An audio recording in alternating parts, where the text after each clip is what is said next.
በዩኒፎርም ነበር የወጣሁት በትምህርት ቤት የመጨረሻ መዝጊያ ዓመት ነው። በዛው እንደወጣሁ የቀረሁት ነው። የጎዳና ልጆችን ቢሆኑ በጥሩ ነው የተቀበሉኝ። አንድ ልጅ ቢኒያም ይባላል። ከሱ ጋር ተዋወቅን። ቀረቤታው ለሴት ልጅ ያለው ክብር ማንም እንዲነካኝ አይፈልግም። ከዛ ወለድኩ።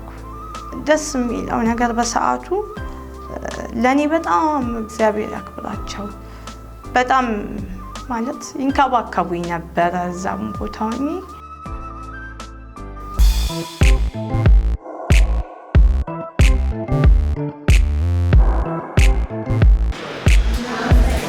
ስምንተኛ ክፍል በጣም አሪፍ ነበረ።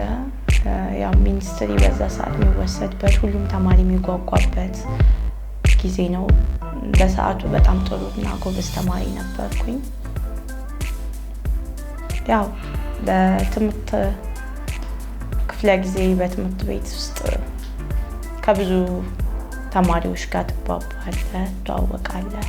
በዛ አጋጣሚ አንድ ልጅ ቢኒያም ይባላል። ከሱ ጋር ተዋወቅን። ጥሩ የትምህርት ቤት ጓደኛዬ ነበረ። በትምህርቴም በጣም ጎበዝ ስለነበር ፈተና ላይ አስኮርጂኝ በሚል ነበረ መጀመሪያ ጊዜ የተዋወቅነው እና ያው ትንሽ ከኛም ተለቅ ስለሚሉ እንደ ያው በትምህርት ቤት ውስጥ ታርደኛ ነገር አላት። በኋላ የሚቀመጡ ተማሪዎች ነበር። የኔ በትምህርቴ ጎበዝ መሆን የእነሱ ደግሞ ከኔ የጥያቄዎችን መልስ መቀበል የመግባባታችን መጀመሪያ ነበረ። ያ መግባባታችን እያደገ ሄዶ ልሸኝሽ ላድርስሽ ወደ ቤት በሚል የተቀራረብን መጣን። ከጊዜያቶች በኋላ ጥሩ ጓደኛሞች ሆነን ሰፈሩ እንኳን እኛ ጋር አይደለም እሱ ቤቱ ግን ያው እኔን ለመሸኘት ይመጣል። ጠዋትም ቀድሞኝ ያው የምንገናኝበት መታጠፊያ አለ፣ ቀድሞኝ ይወጣል። ያው ከአንድ መታጠፊያ ሲቀር እንለያያለን። ቤት ፋዘር በጣም ሀብድ ነው እና እዛ ጋር ስንደርስ እንለያያለን። የሰፈር ሰው እንዲያየኝ አልፈልግም ነበረ። በብዛት የሴት ጓደኛ የለኝም፣ አንድ ሁለት አሉ።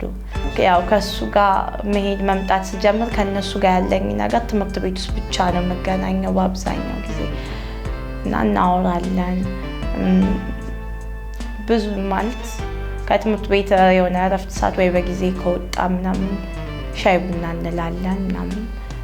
በዛ እየተቀራረብን መጣን።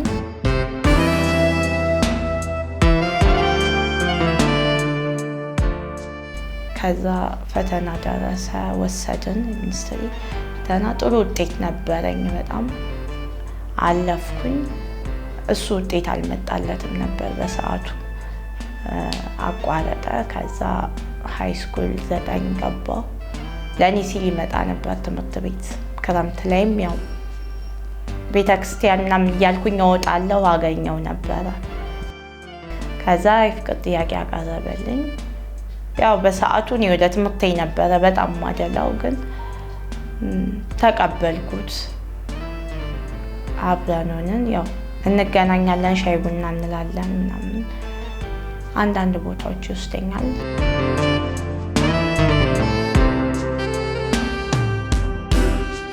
ትምህርት ተከፈተ።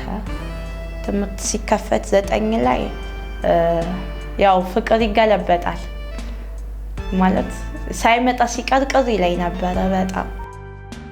እኔን ለማግኘት ካልመጣ ቅር ይለኝ ነበር። ያው ሁሌም ይመጣል። ያው ሳይመቸው ከቀረ ወይ ይነግረኛል ዛሬ አልመጣም ብሎ፣ ግን ቅር ይለኝ ነበረ። ያው ኖርማሊ ፋዘር አብዛኛውን ጊዜ ፊልድ ስለሆነ የሚያሳልፈው በዛ የምንገናኝበት ነበረኝ ስልክ። በሰዓቱ ይደውልልኛል፣ ይነግረኛል።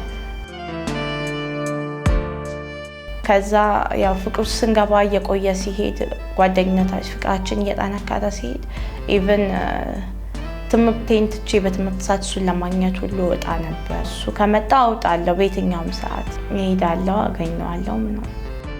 በግልም ጣጣው አስተማሪዎች ምን ሆነሽ ነው? ቤት ችግር አለ ወይ ምናምን፣ በክላስ ሰዓት አትኖሪም ወይ ደግሞ ይሄን ነገር ለምን አልተሟላም ብለው ይጠይቁሃል።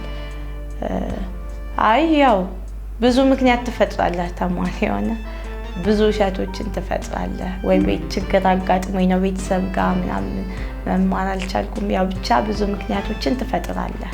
እረፍት ሰዓት ነበረ እና ሻይ ሰዓት አለ። ሻይ ሰዓት ላይ በግቢ በር ሻይ ካፌያችን የግቢ በር አጠገብ ነው እና ሻይ ሰዓት ላይ ወተን ከውጭ ሆነው አየኋቸው። ያው የሚመጡ ከሆነ ቼክ አደርጋለሁኝ። አየኋቸው። እሱና 2 ጓደኞቹ ነበሩ። ከዛ ያው በበር መውጣት አይቻልም ዘበኛ ስለሚኖር፣ መውጣት ስለፈለኩኝ በጀርባ በኩል ሜዳ አለና ስዘል ተይዤ በጣም ተጋርፌያለሁኝ።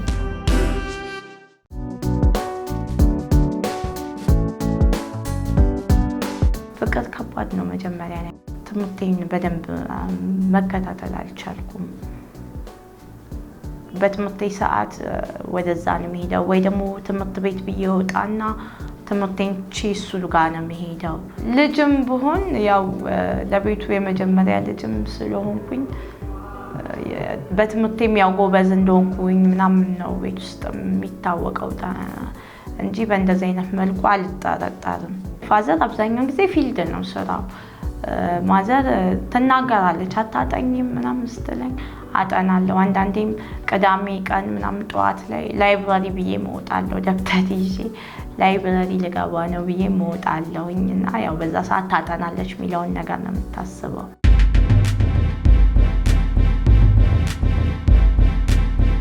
እንደነገርኩህ ማታ ላይ እንገናኝ ነበረ ከጉባኤ ሰዓት ምናምን ነገር። ጉባኤ ያው እስከ 1 ሰዓት እስከ 1 ተኩልም እንቆያለን። አልፎ አልፎ ቢራ ይጠጣል። የሆነ በዓል ላይ የፋሲካ በዓል አካባቢ ተገናኘን። ቀን ላይ ያገኘሁት ተመለስኩኝ። ከዛ በኋላ ያው እንደ ሁልጊዜው ነገ እንገናኛለን ተባብለን ተቀጣጥረን ተለያየን። በዓል ያው ቤት ሰው ይበዛል። በዓል እስኪያልፍ ድረስ አልተገናኘንም ነበር 2 ቀን 3 ቀን አካባቢ እና በጣም አልኩኝና ከዛ በ3ኛው ቀን ምናምን ጉባኤ ብዬ ወጣሁኝና አገኘሁት። ከዛ አመሸን አብረን እየጠጣንበት አካባቢ ግሮሰሪ ያለ አመሸን ብዙ። ከዛ በኋላ ያው ግንኙነቶች ተፈጠሩ። አላደርኩም ግን ያው ማደር አልችልም ወጥቼ እናቴ ያለች ቤት እና አምሽቼ ተመለስኩኝ እና በጣም ቤት ተጨንቀው ነበረ። አምሽቼ ስለማላውቅ ጓደኞቼ ጋር ነበርኩኝ። ፕሮግራም አዘጋጅተን እኔ በዛ ተደጋገመ ለአባትሽ እነግራለሁ ከአሁን በኋላ ያው ልጅነትም አለ ያን ያህል ይፈጠራል የሚለውን ነገር አታስበውም። ይፈጠራል ብዬ አላሰብኩኝም። ምንም አይነት የተጠቀምነው ነገር አልነበረም በሰዓቱ ምናምን አካባቢ። ከዛ በኋላ ግን የሆነ ውስጤ መረበሽ ምናምን ጀመረ እና ከዛ ትምህርትም ፈተና ወሰድን ምናምን 9 ላይ ፈተና ወሰድን። ከዛ በኋላ ያው እያመመኝ ምናምን ነገር ሲመጣ የሆነ መደካከም በጣም እንቅልፍ በጣም ማብዛት ምናምን ጀመርኩኝና ከዛ አጋጣሚ ያው የወር አበባዬም ቀኑ ስቆጥር ኦልሞስት 2 ወር አካባቢ ያልፎታል። እንደዚህ ተፈጥሮ ነበር ምናምን ብዬ ሳማከራት ለጓደኛዬ እስኪ ታይው ለማንኛውም አለችኝና ታየሁኝ። ስታይ ተነገረኝ። በጣም ነበር የደነገጥኩት። ማለት በጭራሽ አልጠበቅኩትም ይሆናል ብዬም አላሰብኩም።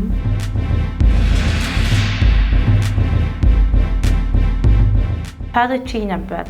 ማለት ለመናገር ብቻ ሳይሆን ምንድነው ማደርገው ከዚህ በኋላ የሚለው ነገርም ውስጤ በጣም ጭንቀት ውስጥ ነበረ። ቤተሰብ ቢሰማ በጣም አብድ ነው። በዛ ላይ ትምህርቴን ያው ውጤቴ ቢቀንስም ቢያንስ መማር አለብኝ። ካልተማርኩኝ ያው ቤት እንደምጣላ አውቃለሁ። ብዙ ችግሮች ሊፈጠሩብኝ እንደሚችሉ አውቃለሁ። ያ ነገር በጣም ውስጤን አስጨንቆኝ ነበረ።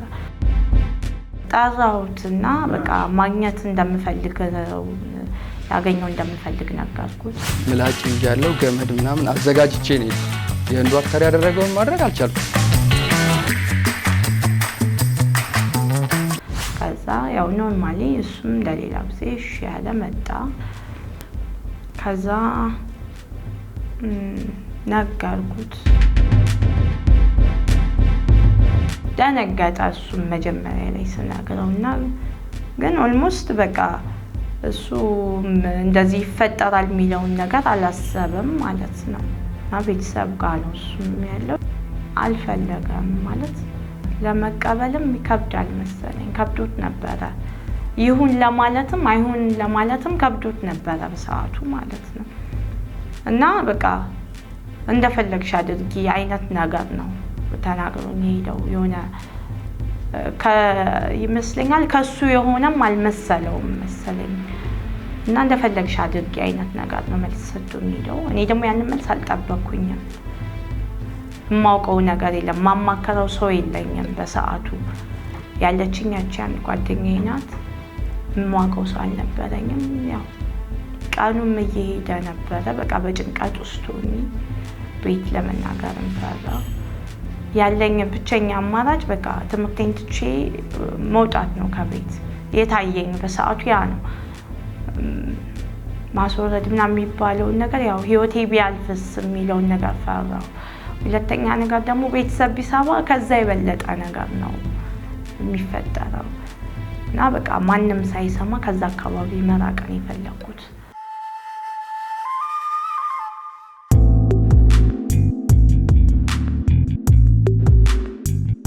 ከዛ ወደ አዲስ አበባ መጣሁ። በዩኒፎርሜ ነበር የወጣሁት በትምህርት ቤት። የመጨረሻ መዝጊያ ዓመት ነው። ከ9 ወደ 10 በዛው እንደወጣሁ ነው የቀረሁት።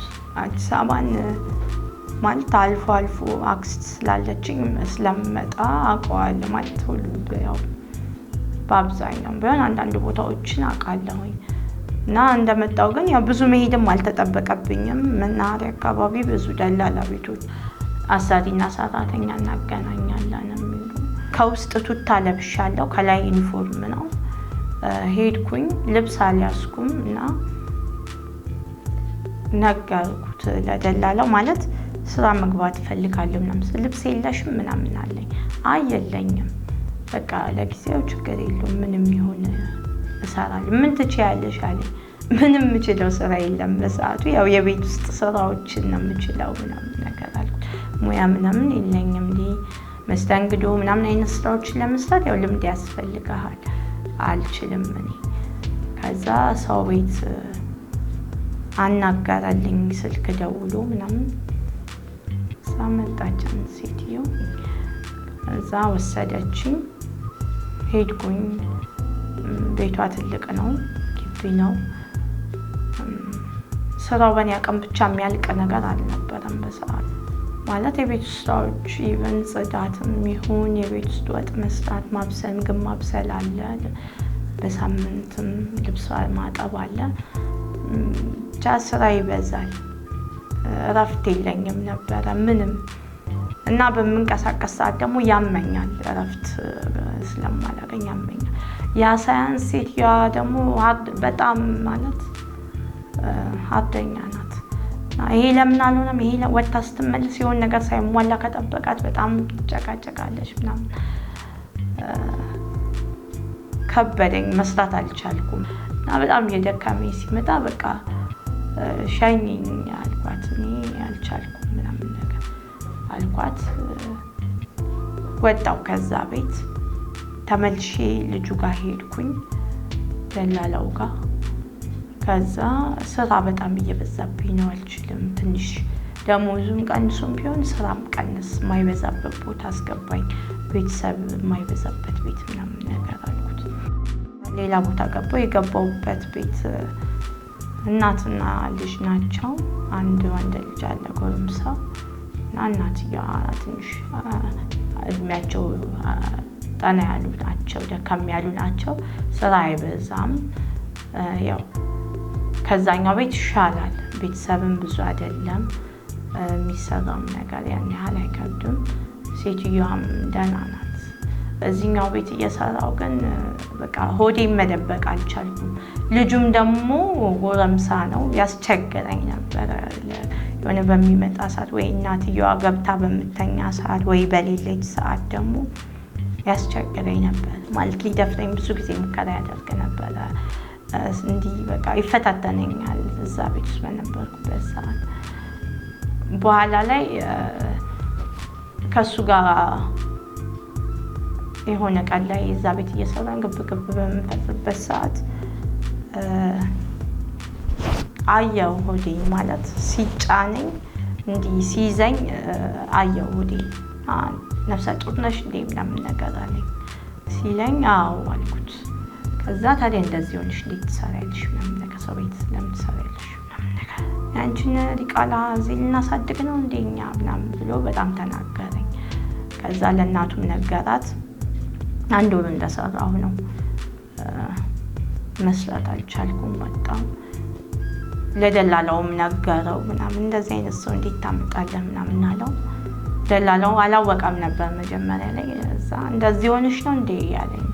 አዎ ስለው እንደዚህ ሆነሽ ታዲያ እንዴት ነው ስራ የምትቀጠሪው?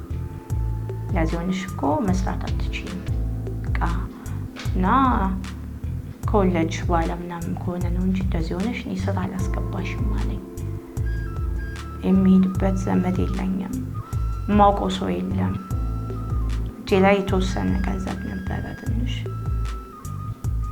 በቃ ዝም ብዬ ያለኝ ማለት እግሬ ወደ አመራኝ መሄድ ነው እና የትም የምሄድበት ቦታ አልነበረኝም።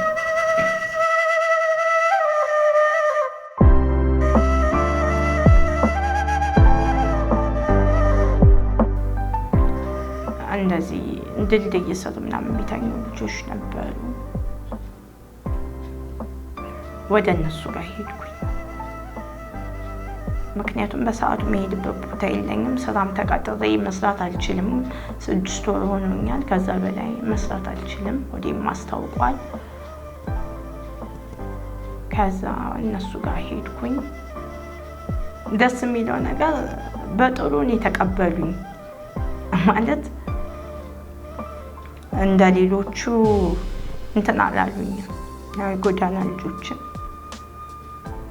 ቢሆኑ በጥሩ ነው የተቀበሉኝ። ከነሱ ጋር ሆንኩኝ።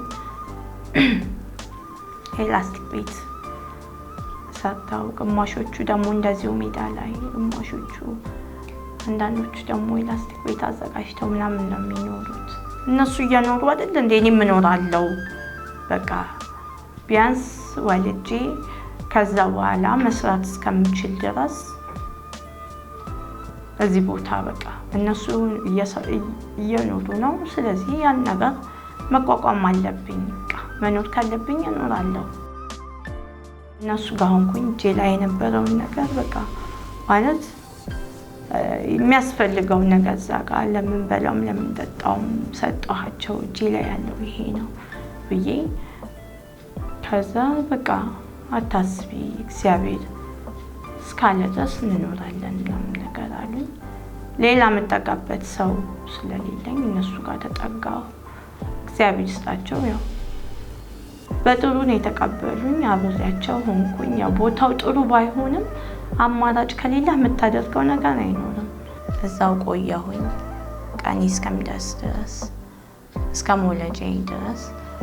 ያው ከእነሱ ጋር የሆቴል ተመላሽም ይሁን ለምነንም ይሁን ያገኘን ቀን በልተን ያጣን ቀንም እንደዚሁ እናድራለን። በጣም ይበርዳል። በጣም ስቃይ አለው። ያው ቀን አይደርስም የለም ደረሰ። ወለጃዬን ወለድኩኝ። ሲያመኝ ይዘውኝ ሄዱ ጤና ጣቢያ እና ክትትል ምናምን የሚባለው ነገር ስላልነበረኝ አንቀበልም ብለው መጀመሪያ በጣም እንትን ብለውኝ ነበረ። እሺ ትመርመር ተባለና ምርመራ አደረኩኝ። ቅድና መጀመሪያ ምርመራዎችን ደም ሰጠው ምናምን ምርመራዎችን አደረኩኝ እና ከዛ አስገቡኝ ማለት ነው። ገባሁኝ።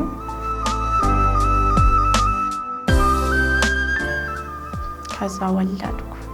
ደስ የሚለው ነገር በሰዓቱ ለኔ በጣም እግዚአብሔር ያክብራቸው በጣም ማለት ይንከባከቡኝ ነበረ። እዛም ቦታ ሆኜ ትንሽ የጠነከርኩ ስመጣ ልጄ ልክ 3 ወር ሲሞላት ሴት ናት። አሜን አልኳት። አሜን ማለት አሜን ብዬ ተቀብያለሁ ነው የሆነው ነው። እዛ ጋር ከመለመን ምን ከማለት ይልቅ ቢያንስ የሆነ እየወጣ ተመላላሽ ነገር መስራት ምን ማለት የሚለውን ነገር ሀሳብ እንትን እያልኩኝ እና ልጄን አዝዬ 3 ወር 4 ወር ሲሞላት ትንሽ ማዘል ስጀምር በቃ እዛ ጋር ያለውን ነገር እኔ ነኝ ተጎድቻለሁ። በራሴ ጥፋት ህይወቴን አበላሽቻለሁ። ከቤተሰቤ ከትምህርቴ ከሁሉም ያጣሁኛለሁ። ልጄ ግን ያጣ እንዲደርሳት አልፈልግም እና ያን ነገር ስለማልፈልገው ቢያንስ የሆነ ነገር ቀን እየዞርኩኝ ያገኘሁትን ስራ ሰርቼ ማታ መጥቼ እዛው አድባለሁ ማረፍ ፈለኩኝና እንደዛ አይነት ሀሳብ አመጣሁ። ለኛ አልገባም ምናምን ስለሆነ በጉልበት ነው እንደዚህ ይዞኝ ምናምን ድድይ ውስጥ ማለት ነው እንደዚህ ስቦኝ የገባ ነው ማለት ነው። በቃ እንደዚህ በጥፊ ምናምን መታው። እንደዛ ያደረኩ በሚኖር ሰዓት ልብስ ማጥብላት ልጅ ነበረ። ዩኒቨርሲቲ ተማሪ ነበረ ማለት ነው። የክፍለ ሀገር ልጅ ነው። እዚህ ተከራይቶ ዩኒቨርሲቲ ነበር የሚማረው። ቢያንስ 5 ብር 10 ብር 20 ብር አላጣም በቀን። ስለዚህ ያንን ነገር ለምን አላስቀምጠውም ቢጠራቀም እኮ ይጠቅመኛል የሚል ነገር አሰብኩኝና ከዛ እሺ በቃና እንዲህ የምታውቀው ሰው ካለ ልክ እንደ ዕቁብ የሚሰበስብ ሰው ካለ የምታውቀው ሰው ካለ ንገረኝ አልኩት። እሺ አለኝ። ጠይቆ ነገረኝ። ከዛ በቀን 20 ብር የሚጣል ዕቁብ ነበረ። ከዛ ግቢ እንደምንም ብለሽ እኔም ማግዝሻለሁ የቻልኩትን አንቺም ያገኘሽውን ነገር እየሰራሽ ቢያንስ ከወዲሽም ቢሆን እየቋጠርሽ ጣይና ዕቁቡን ይጠቅምሻል አለኝ። እሺ አልኩት። ከዛ ያንን ዕቁብ ጀመርኩኝ 20 ብር የሰራው ቀን ያገኘው ቀን ስራውን የሰራው ቀን ከመቀበለው ላይ ያጣው ቀን ደግሞ ለምኜም ቢሆን እጥል ነበረ ላለማቋረጥ ከወራቶች 3 ወር ምናምን አካባቢ ከጣልም በኋላ ሰጡኝ መጨረሻ ላይ። ከዛ ሲሰጡኝ በቃ ያንን ብር 1000 ብር ምናምን አካባቢ ለምን በቃ ጥሩ ነው ቢያንስ ቦታ የለኝም ግን ያው ስዘዋወር ያለው ሻይ ቡና ምናምን የሚሰሩ ሴቶች ለምን እንደዛ አልሰራም ብዬ አሰብኩኝና እዛቸው የምንኖርባት ቦታ ላይ ላስቲኩ ምናምን አስተካከልኩትና ቦታውን አጸዳዳሁኝና እዛው ጋር ለመሸጥ የሚያስፈልጉኝን ነገሮች ገዛዛው። ከዛ እዛው ጀመርኩኝ ማለት ነው። እዛው ሻይ ቡና ለመሸጥ እንትን አልኩኝ። ቀን እነሱም አብረውኝ አይውሉም፣ ያው ሲዞሩ ነው የሚውሉት። ማታ ነው የምንሰባሰበው ሁላችንም። እንደዛ ስለሆነ ለስራም ያን ያህል አስቸግር መንገድ ዳርም ስለሆነ ያው መኪና ማቆሙ የሚመጣ ሰው ይኖራል። በብዛት ልጄን እያዩ ነው የሚመጡት። በግራ መሄድ ስትጀምር ያው ትሮጣለች፣ አንዳች ነው ትወድቃለች። ልጅ ይወዳል አብዛኛው ሰውና ለሷ እያሉ ነው የሚመጡት የነበረው ጋራጅ ቤት የሚመጡ የነበሩ ሰዎች።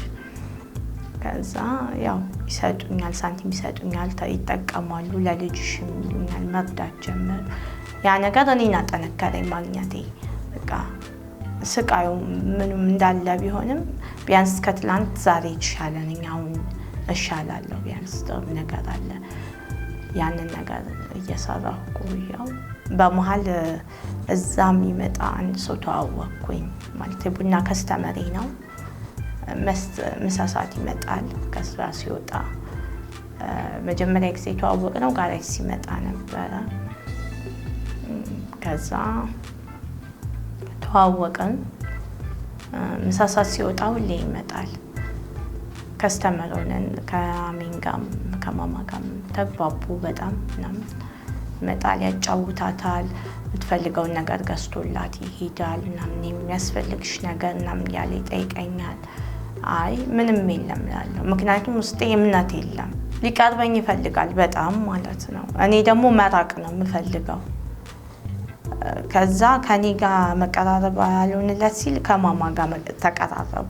እሷ ሰው ትወዳለች በጣም እና ከሷ ጋር ይጫወታሉ ምናምን የምትፈልገው ነገር የሆነ ገዝቶላት ይመጣል አንዳንድ ነገር ልብስ ምናምን ይዞላት ይመጣል ምናምን በዛ እኔ ጋር ይመጣል ያወራኛል ምናምን ማማና ሳክሚያት ምናምን ይዣት ስገባየኝ እዛ እንደምንኖር አያውቅም ነበር ማለት ነው ለስራ ቦታ ብቻ ነበር የመሰለው መጀመሪያ ላይ ከዛ አስገብቼ ሳስተኛት አይ እንዴ እዚህ ነው እንደምታስተኛት አለኝ አው ለምን እንዴ እዚህ ነው የምንኖረው አልኩት እዚህ ነው የምትኖሩት ቤት የላችሁም የለንም ከዛ የሆነ ጊዜ እሁድ ቀን መጣና ነይ የሆነ ቦታ ዳትሰን እንምጣ ምናምን ነገር አለኝ ለምን የት ምናምን ነገር ስለሆነ እኔ ሙስልሽ ቦታ አለኝ እሺ ከዛ እሺ ብዬ ወጣሁኝ ያው ሄድኩኝ እንደ ጓደኝነት ለመቀራረባችን እንጂ ላፊ ነገር አላስብም እኔ እምነት የሚባለው ነገር ውስጥ ይስላልኝ ነው ማለት ነው ከዛ ይዞኝ ሄደ የሆነ ሱቅ ውስጥ ልብስ የምትፈልግ የሆነ ሰጪ ምናምን ነገር አለ ያለኝ በቂ ነው አልፈልግም ነው አይ ሰጪ ችግር የለውም ለዛሬ ብቻ በሚጣሙት ምናምን ነገር ሲለኝ አበልጂ እኔ እሺ አልኩና ተቀበልኩኝ አንድ ልብስ ወሰድኩ ገዛልኝ ምናምን ለማማ ይዞላት መጥቷል ከዛ ይዞን ሄደ በታክሲ ሄድን እናቱ ቤት ነበር ይዞኝ ሄደው አላወኩም እኔ ወዴት እንደምንሄድ አላውቅም ያው almost የሆነ የልጆች መጫወቻ ምናምን ይወስደኛል ሚላውን ነገር ነው ሐሳቤ ነበረው ሚጣን በጣም ስለሚወዳት እሷን በጣም ነው የምትወደው የነገራት ጓደኛ እንዳለው ምናምን ሚስት እንዳለውና ልጅ እንዳለው ምናምን አድርጎኝ ነገራት እና ይዣቸው ልመጣ ነው እስከዛሬ አልነበረችም ክፍለ ሀገር ነበረች እሷ እና አሁን ይዣቸው መጣለች ይዣት ልመጣ ነው ያላት ለእናቱ ማለት ነው እና ልጄም ልጁ እንደሆነች እኔም ሚስቱ እንደሆንኩኝ በጣም ብዙ ማለት ጥየው እንደሄድኩኝ ወደ ክፍለ ሀገር ምናምን አድርጎኝ ነገራት ለእናቱ ከዛ ስንገባን ቤት እናቴ ናት ባለቤቴ ናት ልጄ ናት ታውቂያት በጣም ነው የደነገጥኩት ከጊዜያቶች በኋላ ተቀበልኩኝ እሺ አልኩት በጣም ቢከብድም ያው ተቀበልኩት አዲስ ህይወት ለመጀመር ከዛ በጣም የሚገርመው ነገር ጊዜ አላጠፋም እሺ ማለቴም ብቻ እንዳወቀ ወዲያው ቤት ተከራየ የሚያስፈልጉትን ነገሮች በሙሉ አሟላ እየመጣም እንደነ የምትፈልጊው ምን ጎደለ ምን ያስፈልጋል ይለኛል ይዞኝ ይሄዳል የሚያስፈልገው ነገር ይሄ ላድርግ በቃ እያለኝ የሚያስፈልገው ነገር አሟላ ቤት ውስጥ ከዛ ወደ ቤቱ ወሰደን ወደ ተከራየው ቤት ሄደን ልጄ በጣም ደስተኛ ነበረች በጣም ማለት ነው የሆነ ለሷም የሚያስፈልጋትን ነገሮች ገዛዝቶላት ነበርና በጣም ደስተኛ ነበረች የሷን ደስታ ሳይ የኔ እሺ ማለቴ አስደሰተኝ ለራሴ ውስጥ በዛ ሰዓት ምክንያቱም ለኔ ደስታዬ ልጄ ነች ተስፋዬ እሷ ነች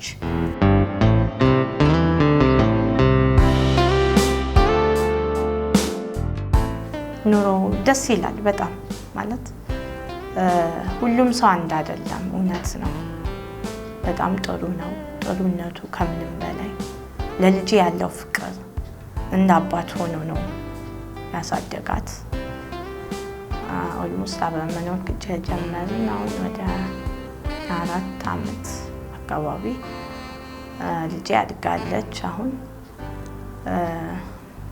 ደስ የሚል ህይወት ማለት ያልጠበቅኩት አይነት ቤተሰብ አገኘሁኝ እናቴ እህቴ ሆነው ነው የምንኖረው ልጄ እንደ ልጃቸው ነው የሚያውቁት የምትጠራው በሱ ስም ነው ኢቭን አሁን ላይ እናቴንም አግኝቻታለሁ ጥሩ ቤተሰብ አለኝ ጥሩ ባል አለኝ ሁለተኛ ልጄን ከወለድኩ 4 ወሯ ነው የ4 ወር ልጅ አለችን በጣም ቢቆጨኝ ነገር ከምንም በላይ ትምህርቴ በጣም አላማ ነበረኝ ለትምህርቴ ከምንም በላይ ደግሞ የቤቱ የመጀመሪያ ልጅ እንደመሆኔ ሙሉ ቤተሰብ በጣም እኔ ላይ ተስፋ ነበረው። በጣም ጎበዝ ተማሪ ነበርኩኝ። የሚኒስትሪ ውጤቴ በጣም አሪፍ ነበረ። በእንደዚህ አይነት ሁኔታ ከትምህርት በመስተጓጎሌ በጣም ይቆጨኛልም ይከፋኛልም። በጣም ጠንካራ መሆን አለባቸው ብዬ ነው የማስበው። ለውሳኔ መቸኮል የለባቸውም። ከምንም በላይ ከመወሰናቸው በፊት ቢቻል ምንም ነገር ቢሆን ከቤተሰብ አንድ ሰው የሚያማክሩት ሰው ኖሮ ሀሳብ የሚሰጣቸው ሰው ኖሮ ከመወሰናቸው በፊት አንድን ሰው ቢያማክሩ ይመረጣል።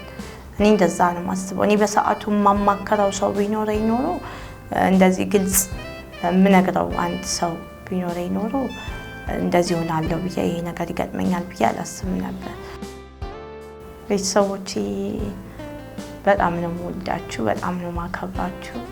ለሴቶች በአጠቃላይ ከትምህርታቸውም ከዓላማቸውም እንዳይሰናከሉ ግልጽነት ያስፈልጋል። እሷ ለካ በእህትና በወንድምነት እንጂ በሌላ ነገር አታስብ። ምላጭ ያለው ገመድ ምናምን አዘጋጅቼ ነው የህንዱ አክተር ያደረገውን ማድረግ አልቻልኩም። ሙሉ ረባሽ አንድ ክፍል ውስጥ ሁሌ 2 ኪሎ ብርቱካን ይዘን እንገባለን። ምን ብዬ ልንገራት? በቃ ትቼ አዲስ አበባ እንደገቄ ክፍለ ሀገሪቱ እሷን ላለመሄድ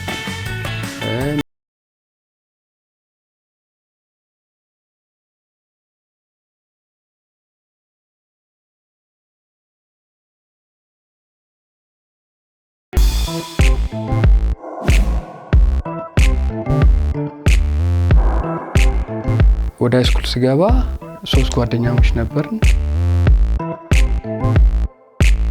ከዛ በፊት ግን ሶስታችንም ወደ 8 ስናልፍ 2 ተማሪ እስቲ ምረጡ፣ ሰነፍ ነው የምትሉት 2 ተማሪ ረባሽ ነው የምትሉ ጻፉ ይባልና ይሰጣል።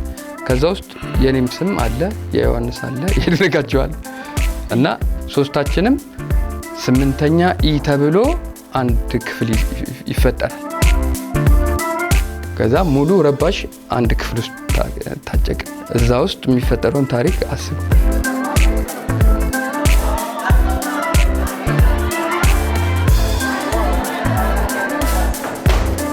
ክፍል ውስጥ ሁሌ 2 ኪሎ ብርቱካን ይዘን እንገባለን፣ ተደብቆ ማለት ነው።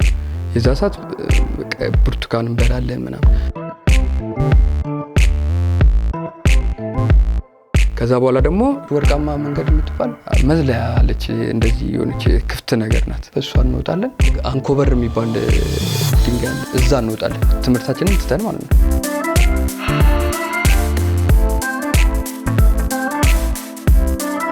ብርቱካናችንን ይዘን በቃ አንዳንድ ይዘን ቁጭ ብለን ማውራት ነው። አዲስ አበባን አይተን ምናምን እንትን ሰዓታችን ሲደርስ ወደ ቤታችን እንገባለን።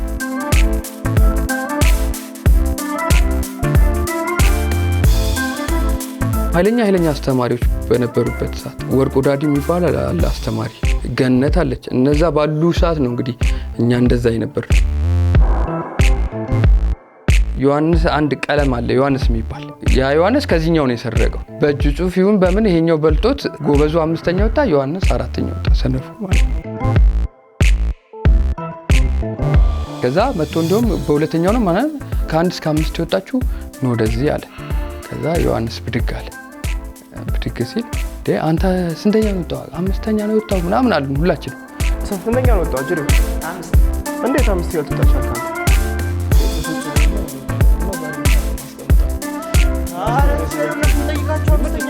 ምንድነው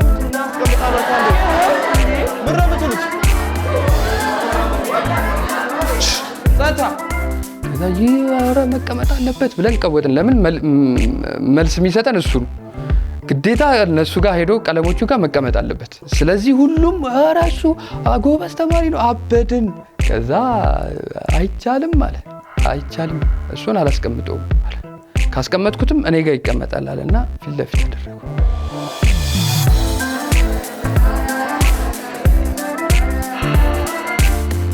ከዛ በሁለተኛው ፈተና የሌለ ውጤት አመጣ ማለት ነው። 5ኛ አይደለም በቃ የማይጠራ ቁጥር ላይ የመጣ።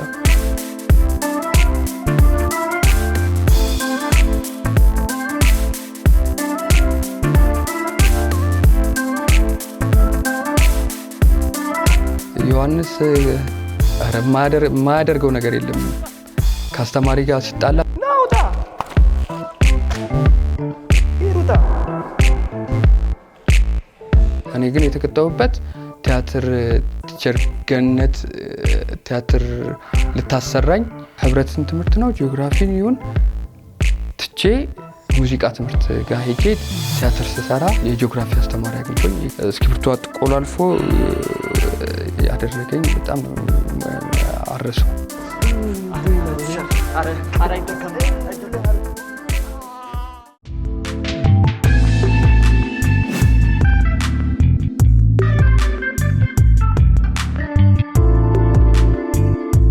ሶስታችንም አንድ ላይ ያለፍንና ወደ ሃይስኩል ገባን። አረ እኔ በበኩሌ ማልፍም አልመሰለኝም። ሶስታችንም የምናልፍ አልመሰለንም። የሴት ጓደኞቻችን እንደውም ወደቁ፣ ወንዶቹ እንደውም አለፉ። የኔ 70 ምናምን ውጤት ነው እና ገረመኝ። ማለት 70 ምናምን ማምጣት የራሱ ነው የገረመኝ። በጣም ስለማንማር 70 ማምጣት የራሱ ገርሞኛል። ከዛ በቃ የመድሽ ውጤት ያሳልፍ ለመድሽ ለሃይስኩል ያሳልፍ ነበር ውጤቴ። ከዛ የሁሉም የሌሎቹም እንደውም የዮሐንስ አሪፍ ውጤት ነው፣ ይድነቃቸውም አሪፍ ነው። የኔ ነው እንደውም ዝቅተኛ ነበር።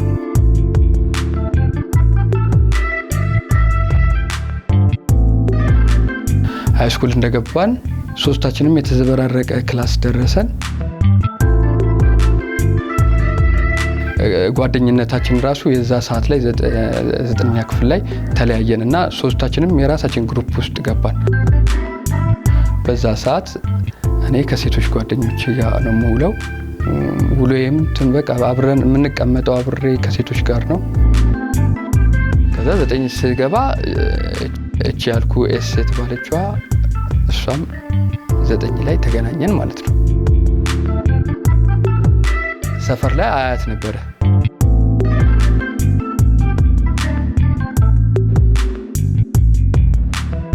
ትንሽ አያት ነበረ ምናምን። ከእናቷ ጋር ስትሄድ ምናምን አያት አለ። ምላጭ ይዣለሁ ገመድ ምናምን አዘጋጅቼ ነው። የህንዱ አክተር ያደረገውን ማድረግ አልቻልኩም። ከዛ ያው አላናግራትም ነበረ። 9 እንደገባች መነጋገር ጀመርን። አብረን መሄድ ጀመርን። አንድ ቦታ ላይ መቀመጥ ጀመርን።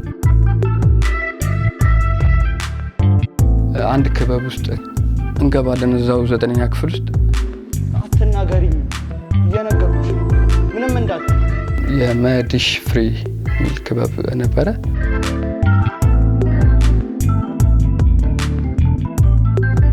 እዛ ውስጥ ሁለታችንም ተፈትነን ከዛ እዛ ውስጥ ገብተን ሰሚሪያ በቃ እንደሚያነሳ ተነስተህ ራቅ ብለህ ሂድ። መጣው ብለህ ጭዌ ሄደህ አንድ የመጣው ቃል አምጣ ብለህ ተነስተህ ሂድ። ኤልያስ አሁን ያንተ ተራ ነው። ና ያንተ ተራ ነው።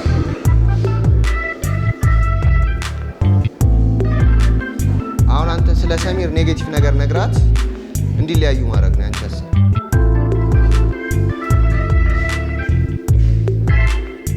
እሷም ውዝዋዜውን ትሰራለች፣ እኔም ቲያትሬን እሰራለሁ።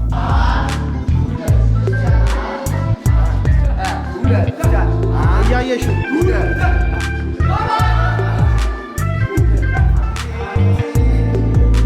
ከክበቡ በኋላ እኔ የተለየ ስሜት የመጣብኝ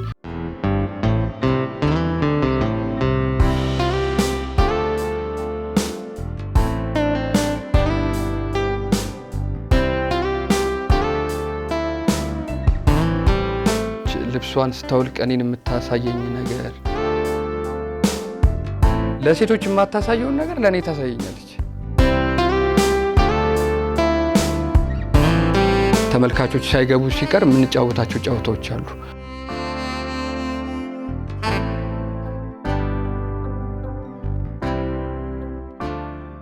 ትእዛዝ ስትታዘዝ የፈለግሽውን ሳሚ ስትባል መታ እኔን ነው የምትስመኝ።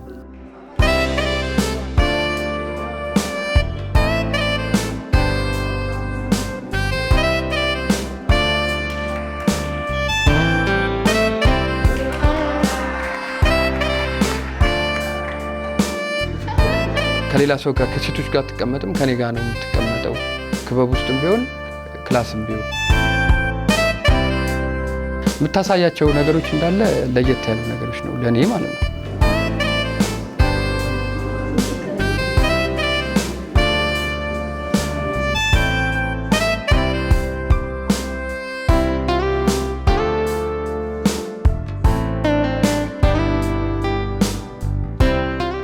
ያ ነገር ለእኔ ተቀየረብኝ።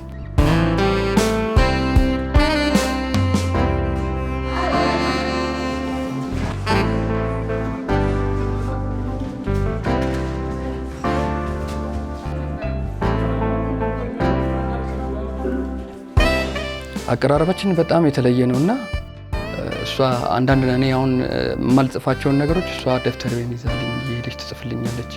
እሷ ለካ በእህትና በወንድምነት እንጂ በሌላ ነገር አታስብም። እኔ ግን በጣም እየወደድኳትና እያፈቅርኳት መጣሁ። ከዛ ለመንገር በጣም አቃተኝ። ክፍል ውስጥ መተኛት ነው ምናምን በቃ ማለት እንትን ውስጥ ገባሁኝ፣ እኔ ድብርት ውስጥ ገባሁ። ክበቡ ልክ ሲያልቅልን ተያይዘን የምንሄድበት ሰዓት አለ። ያችን ሰዓት ላይ ደስ ብሎኝ ይዣት አብረን እንሄዳለን። የዛ ሰዓት ምንም ስለ ፍቅር አሁን እንግዲህ እንዳልኩ በወንድምነት ስለሆነ እሷ ቅብጥርጥር ነው የምታደርገውና ምን ብዬ ልንገራት? ምንም በቃ ከመስማትና እንትን ከማለት ውጪ ምንም አልነግራትም እና ለመንገር ቃሌን አውጥቼ ለመንገር አልቻልኩም። ስለ ፍቅር ምንም የምናወራው ታሪክ የለም።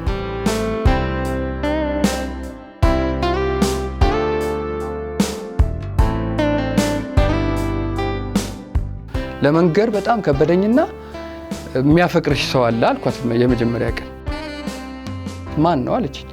ከዛ እስቲ ገምቺ ስላት ስም ስጠኝ፣ ምርጫ ስጠኝ አለችኝ። ምርጫ ስጠኝ ስትለኝ እኔ ዮሐንስ ይድነቃቸው አልኳት።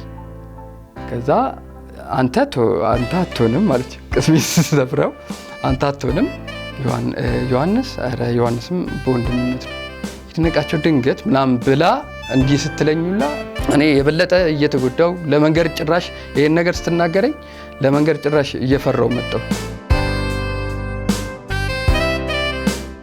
እኔ ለጓደኞቼማ አማክራቸው በቃ እነሱ ወደ እንትን ውስጥ ገቡ፣ እሷን መጫን ጀመሩ። አንድ የሆነ የህንድ ፊልም አለ የሻሩክ ፊልም ኪረን የሚል ፊልም አለ። ኪረን የሚለውን ደረቱ ላይ ነው የሚጽፈው የእሷን ስም። ፊልሙን አየን ሶስታችንም፣ እኔ ይድነቃቸው ዮሐንስ ሶስታችንም ፊልሙን አየንና ከዛ ያው ለማደፋፈሪያ ብለን ከጠጣም በኋላ ምላጩን አዘጋጅቼ ተያይዘን ሄደን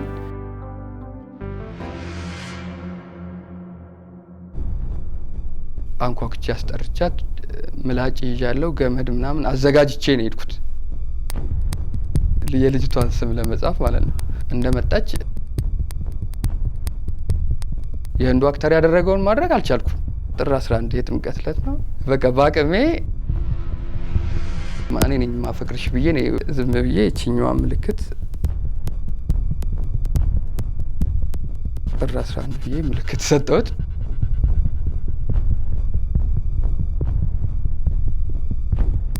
ያንን ሳደርግ ደነገጠች ልጅቷ በጣም። ከዛ በኋላ ደሜ በጣም እንትን አለ፣ ፌንት ሰራውኝ። ሐኪም ቤት ይዘውኝ ሄዱ።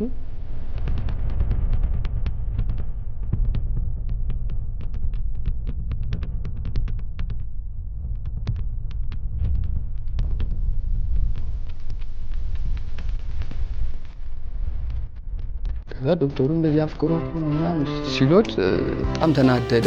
ለምን እዚህኛው ላይ ደም ስር ላይ ለምን አትቆደውም ነበር? ወንድ ኮንክ እዚህ ጋር ለምን አትቀደውም ነበር አለኝ።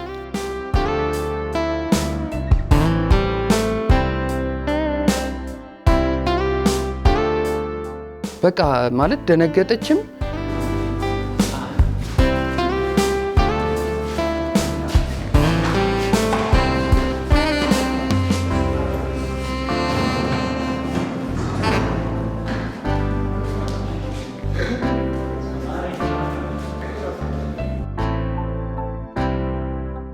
እና ምንም በቃ ልታስጠጋኝ አልቻለችም። ትመጣለች አጠገቤ አትደርስም። ጨዋታም ከኛ ጋር ምናምን በፊት የምንጫወታቸውን ነገሮች አቆመች። ከኔ ጋር ማስመጣም በቃ እንትን ሆነ የሆነ ደበዘዘ። የክበቡ እንትን ሁላ ደበዘዘ። ኤልያስ ወዴት ሄድክ? ታይም እየወሰድክብን ነው በጣም።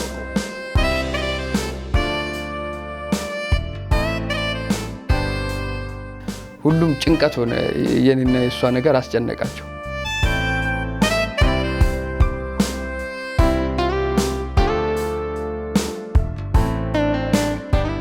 እና ምንም በቃ ልታስጠጋኝ አልቻለችም። እኔ ደግሞ ያንን ሳጣ የበለጠ ተጎዳሁ። ለኛ አራራ አልገባም ምናምን ስለው ነው በጉልበት ነው እንደዚህ ይዞኝ ምናምን ድልድይ ውስጥ ማለት ነው እንደዚህ ስቦኝ የገባ ነው ማለት ነው። በቃ እንደዚህ በጥፊ ምናምን መታው። የበፊት እህትነቷን ሳጣ የበለጠ ተጎዳሁ። ምን ነው ባልጠየኩኝ ነው ያስባለኝ ሁላ። ያንን እሷ ለኔ ያላትን ነገር ሁሉን ነገር እርግፍ አድርጋ ስታቆም ያኛው ይሻለኝ ነበር። እንደው ፍቅሩ ቢቀርብኝ ይሻል ነበር። እንዲሁ በእህትነት ብንቀጥል ይሻለኝ ነበር። ከዛ ያው ጓደኞቼ እሷን መጫን ጀመሩ። ልጁ እየተጎዳ ነው፣ ቢያንስ የሆነ በቃ እሺ በይው ትንሽ እንኳን ይረጋጋ ምናምን አሏት።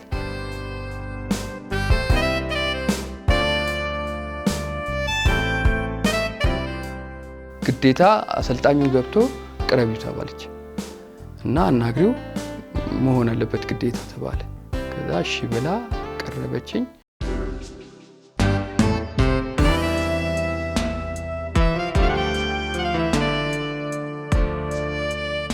እሺ ብላ ከቀጠልን በኋላ ተያይዘን ጀመርን።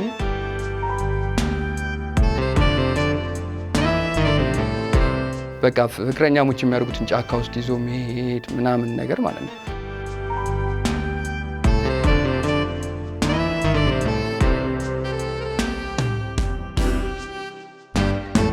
ከንፈሯን አይደለም ጉንጯን መሳብ አልችልም።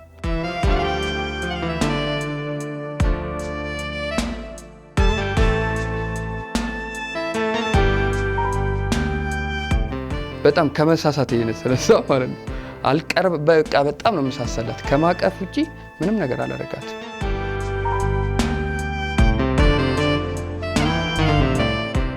የዛን ቀን አምሽተናል። ማታ ላይ ነው ምን አለች ቀን እቺ ሰዓት ባትመጣና ባንለያይ የምትለዋን ቃል አስታውሳታለሁ።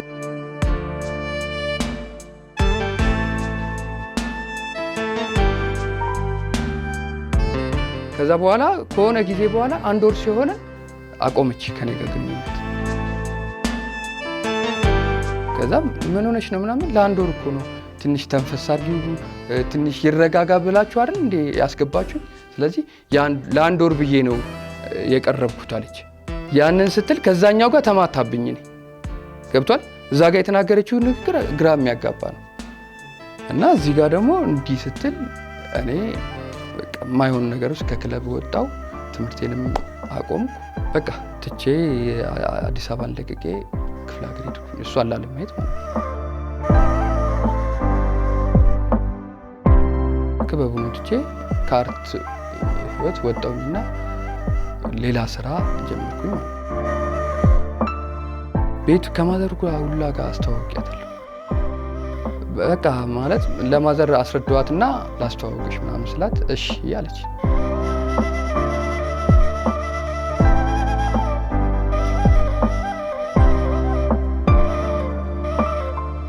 ይከብዳል ግን እንዴት እንደሆነ አላውቅም። የኔ የፍቅር እንትኑ ሀያል ነው በጣም። ለዛ ነው ይሄ ደም እስከ ማፍሰስ ከደረስ ለእናቴ መንገዱ ደግሞ ምንም ቀላል ነው።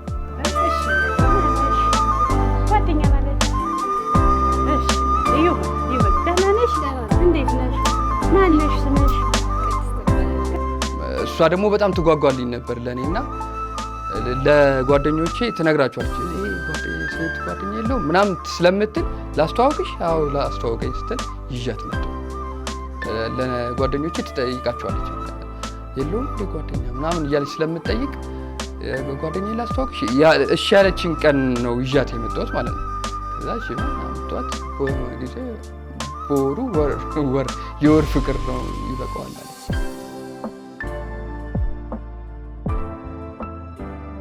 ዩኒፎርም ሰጥቻት ነበረ። እሱን ዩኒፎርም በንዴት ላኪልኝ አልኳት። ከዛ ከዛ ያን ዩኒፎርም አንዴ እንደዚህ ጫካ ውስጥ ቁጭ ብለን የፀጉር ሽታዋ በጣም መዓዛው በጣም ደስ የሚል ነበር።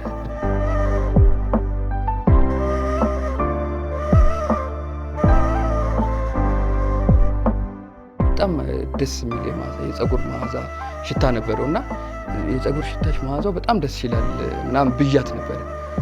ዩኒፎርሙን የተጣላን ቀን በወሩ ዩኒፎርሜን ላኪልኝ አልኩት። የኔን ዩኒፎርም ለእሷ ሰጥቻት ነበር የመድሽ ማለት ነው። ከዛ በሆነ በ15 ቀን ውስጥ ነው ምናምን ላከችልኝ። ስትልክልኝ የፀጉር ሽታውን ሙሉን ሽታ እንደዚህ ዘፍዝፋው ይሁን የላከችው አላውቅም፣ ሙሉ የተነከረ ነው የላከችልኝ ሽታውን ማለት ነው። እኔ እንደው አላውቅም በጣም ነው የሚሸተው እና ያንን ቃል ስለተናገርኩኝ አድርጋው ይሁን ብቻ ተመሳስሎብኝም ይሆናል በጣም ነው የሚሸተው እና ያ ዩኒፎርም ቆሽሽ ብሎ እስኪል ድረስ አልታጠበም። ያ መዓዛ እንዳይለቅ ማለት ነው።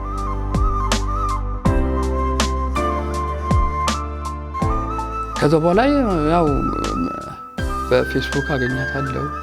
አላወራትም ግን አይቻትም እወጣለሁ። ምንም ማውራት ነገር የለም፣ እሷም አታዋራኝ። ከዛ በኋላ የሆነ ቀን አዲስ አበባ ስመጣ እሷ ከዱባይ ነው ከምን ስትመጣ ተገናኘ እና በጣም ዘንጣለች፣ በጣም አምሮባታል። እሷ ፕሮፌሽናል ሆናለች በውዝዋዜው። እኔ ሌላ ህይወት ውስጥ ነው የገባሁት፣ አርት ውስጥ የለሁበትም ማለት ነው። ከዛ በቃ አገኘኋት፣ ከዛ ቤት ድረስ ሸኘኋት። እንዴት ነው አሁን ምናምን አለችኝ። ደህና ነኝ ምናምን አልኳት። በቃ እኔም እኮ አገባው ምናምን አለችኝ። አገባሽ ምናምን አልኳት። አገባው ልጅ ወለድኩላ ምናምን አለችኝ። አሁን ያለሁበት ታሪክ እንኳን ማለት ጥሩ ነው። እቺ ጠባሳ ብቻ አልጠፋችም እንጂ ሌላው ታሪኬ ጠፍቷል እና ወደ አዲስ ማንነቴ መጥቻለሁ። በቃ የራሴ ህይወት ምለው ጀምሬያለሁ። አርቱን ትቻለሁ። ግን ያሳለፍኩት ታሪክና ያየሁት ነገር እንደ እንትን አየዋለሁ። በቃ ያስደስተኛል። ደስ የሚል ነገርም አለው፣ የሚያዛዝንም ነገር አለው። ማለት ማድረግ የሌለብኝን ነገሮች አድርጌያለሁ። መጠጥ እጠጣለሁ ምናምን፣ እጄን መቁረጥ ደረጃ መድረስ ራሱ አልነበረብኝም። አሁን ብዙ ነገር ነው ያጣሁት። እኔ ትምህርቴን አጥቻለሁ፣ እሷን አጥቻለሁ። ያው አሁን ባለቤቴን አግኝቼ ነው እንጂ ብዙ ነገር አጥቻለሁ። በትምህርቴ በአርቴ ብቀጥል በጣም ደስተኛ ነበርኩ። በተለይ በአርት ዙሪያ ብቀጥል በጣም ደስተኛ ነበርኩ። ከአርቴ ሁላ ውጭ ነው ያደረገችኝ። አሁን 30 ሰው ፊት ማውራት አልችልም። በፊት ኦዲየንስ በጣም ነበር የምፈልገው። ኦዲየንስ ሳይ ነው ነገሮች ሁላ የሚሳኩልኝ። በጣም ጥሩ ስራ የምሰራው ኦዲየንስ አይቼ ነው። ኦዲየንስ በጣም ብዙ ሰው ካለ ጥሩ ስራ ሰርቼ እወርዳለሁ። ይሄን ያህል ነበርኩ ድፍረቴ ማለት ነው። በአሁኑ ሰዓት ግን ታክሲ ውስጥ 12 ሰው ውስጥ ማውራት አልችልም። ፍቅር አይደለም ሃይስኩል ላይ ኤሌመንተሪም ላይ ሊይዝክ ይችላል። ሃይስኩል ላይ ብቻ አይደለም። እኔ ያው ሃይስኩል ላይ ስላጋጠመኝ እንጂ ኤሌመንተሪም ላይ ሊያጋጥማቸው ይችላል። በግልጽ መነጋገሩ በጣም ከቤተሰብ ጋር የሚሆን ከጓደኛ ጋር በግልጽ እኔ አብዛኛውን ጊዜ የምደብቃቸው ነገሮች ይበዛሉ። ያ ነገር አንተን ይጎዳሃል። ግልጽ እየሆንክ ብትሄድ ለጓደኛም ለምንም ግልጽ እየሆንክ ብትሄድ ሰውም ሊያስተካክልህ ይችላል። እና ያንን ነገር ግልጽ አድርገው መሄድ ነው ያለባቸው ከቤተሰብ ጋር። ለኛ አልገባም ምናምን ስለው ነው በጉልበት ነው እንደዚህ ይዞኝ ምናምን ድድይ ውስጥ ማለት ነው እንደዚህ ስቦኝ የገባ ነው ማለት ነው። በቃ እንደዚህ በጥፊ ምናምን መታው። እዛ ትምህርት ቤት ጀርባ በቁጥር ነበር ጠላ ቤት። በብዛት ወንዶቹ ገንዘብ የላቸውም፣ እኛ ነበርን የምንከፍልላቸው ምናምን እንደዚህ እና ሁሌ እገረፍ ነበር ማለት ነው። የጠዋት ተማሪ ስንሆን 11 ሰዓት ሌሊት ነው የምንነሳው። የ2 ሰዓት መንገድ ተጉዘን ነው የምንደርሰው። ትፎርፋለህ፣ አስተማሪ ያባርሃል። ግቢ ውስጥ ደግሞ ሌሎች የሚዞሩ መምህራኖች ደግሞ ምንድነው አንቺ እዚህ ጋር ትሰሪያለሽ ምናምን ተብለህ ከግቢ ሁላ ትባረራለህ።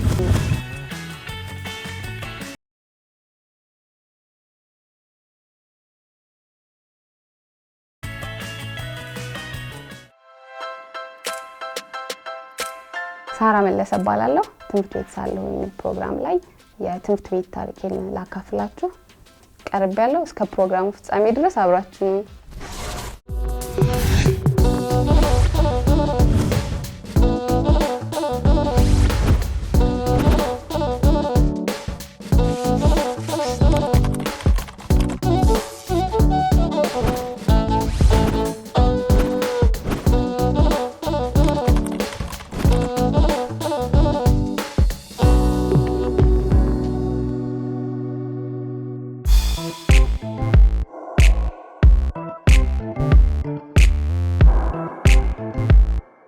ሲጀመር አካባቢ የነበረው ያው እንደነገርኩ በጣም ረዝም ተጉዘን ነው ትምህርት ቤትም የ2 ሰዓት መንገድ ተጉዘን ነው ትምህርት ቤት እንትን የምንለው ምን ደርሰው ያው 8 እያለሁ በጣም ልጅ ስለነበርኩኝ ያን ያክል ብዙም ትኩረት አታረግም ምናምን ከዛ በኋላ ነው ሃይ ስኩል ስትገባ ያለው ነገር እድሜህም ከፍ እያለ ስለሚሄድ የጧት ተማሪ ስንሆን 11 ሰዓት ሌሊት ነው የምንነሳው 11 ሰዓት ሲሆን እንነሳለን ያው በብዛት ገጠርም ስለሆነ ምን 11 ሰዓት አዛን ይላል የሙስሊሞች አዛን ሲል የዛኔ ነው ሁላችንም እንወጣና ለምሳሌ እኔ ቀድሜ ከተነሳውኝ ሄድና ያቺኛዋን ጓደኛዬና ምን እጠራለሁ እንደዛ ተጠራርተን ነው የምንሄደው የነበረው ያው ከዛ በኋላ ጨለማ ነው በጣም የሚያስፈራ ጨለማ ነው የጧት ጨለማ ስለሆነ ያው መኪናም ካገኘን በትራንስፖርት እየለመንን ምናምን ነው የምንሄደው ግን በዛ ታይም ላይ ነበረ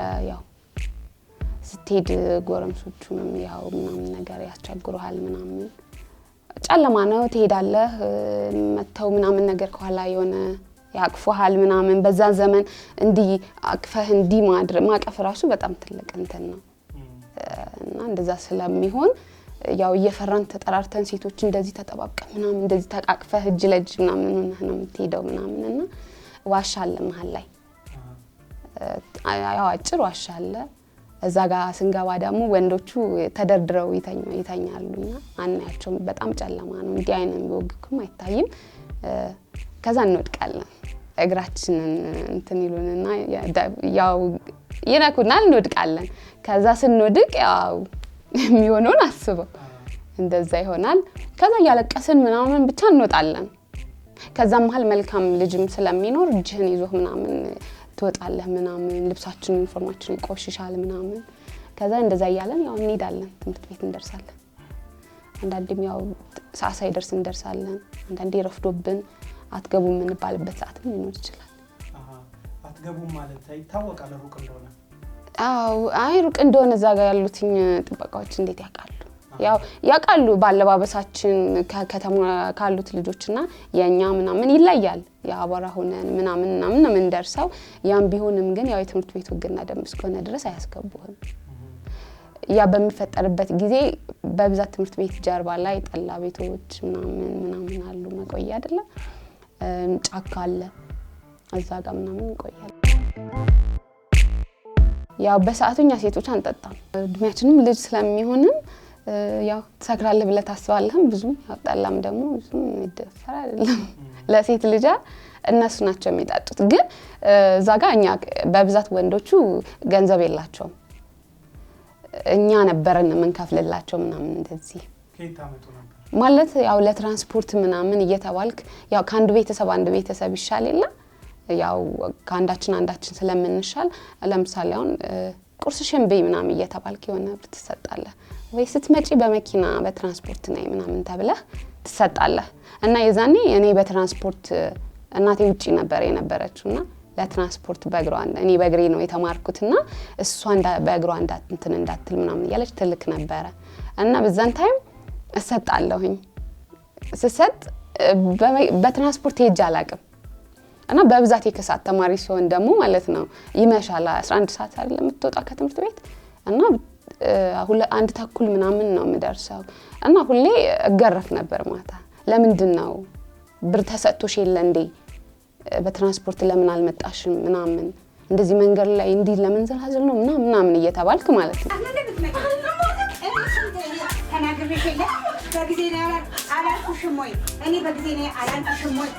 እና ገረፍ ነበር ግን ሁሌ ምን ለነሱ ነበር እንትንምለው እንደዚህ በሚረፍድብን ታይም ባይረፍድብንም ደግሞ ስንመለስ የሆነ ነገር ገዝተን መንገዱን እየተሳሳቀን ምናምን እየበላንበት እንሄዳለን አገዳ እንገዛለን ይሄ በጣም ትንሽ ፍርፋሪ ተብሎ ከቆንጆው ተቆራርጦ ማለት ነው እሱ በርካሽ ዋጋ ስለሚሸጥ እና ደግሞ ዳቦ ሁለቱን ነው የሆነ ቀን ዳቦ ከበላን የሆነ ቀን እየተከፋፈልን ዳቦ እንበላለን ካልሆነም ደግሞ አገዳ እየበላን መንገዱም ያው ረዝም ስለሆነ ያው የሆነ ታይም ተቀመጣለህ ከዛ ሲሰለችሃል እንደነገርኩ በጣም ግሪን እንትን ነው ጫካ ነው በቃ ግሪን ነው እዛ ጋር ሄደን ደሞ እንቀመጣለን ምናምን ከዛ ልክ ሰዓቱ እየደረሰ ሲመጣ ደሞ ከከተማው ወጣ ብለን ወደ ምንሄድበት መንገድ ልጆች እስኪመጡ ድረስ ከከተማው ወጥተን ወደኛ መስመር ማለት ነው እዛ ጋር ተቀምጠን እንጠብቃቸዋለን ከዛ ከነሱ ጋር ተቀላቅለን እንሄዳለን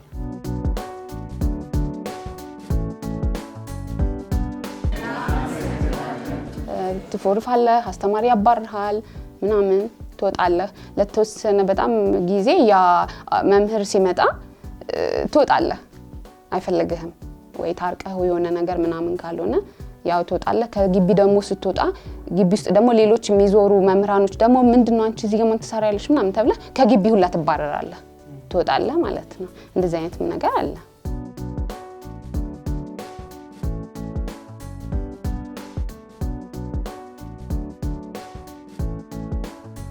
እናቴ ቤተሰብ መምሪያ ትሰራ ነበር ያው ቤተሰብ መምሪያ የሚሰጡ ነገሮችን ቤት እንሰጥ ነበርኛም ማለት ነውና እና እዚህ ቤት ምናምን ነገር ብሎ ይመጣል በርጋ ሆኖ ማን ነው ምናምን ነገር እኛ ደግሞ ያን ነገር የሚጠቀም ሰው ይመስለናል ማለት ነው ከዛ ሂጂ እስኪ ምናምን ባልና ስሄድ እሱ ነው ያን ቀይጂ ልሰጥ ስሄድ እሱ ነው ለኛ አልገባም ምናምን ስለው ነው በጉልበት ነው እንደዚህ ይዞኝ ምናምን ድድይ ውስጥ ማለት ነው እንደዚህ ስቦኝ ገባ ነው ማለት ነው በቃ እንደዚህ በጥፊ ምናምን መታው ከዛ ሳጠዋለሁ እና በጣም ብዙ ጊዜ ከገባው በኋላ ለምን እንዴ ልጅ አይደል እንዴ ምናምን ነገር እላለሁ እኔ ማለት ነው ከዛ ተደጋጋሚ በጣም ብዙ ጊዜ እንደዚህ ምናምን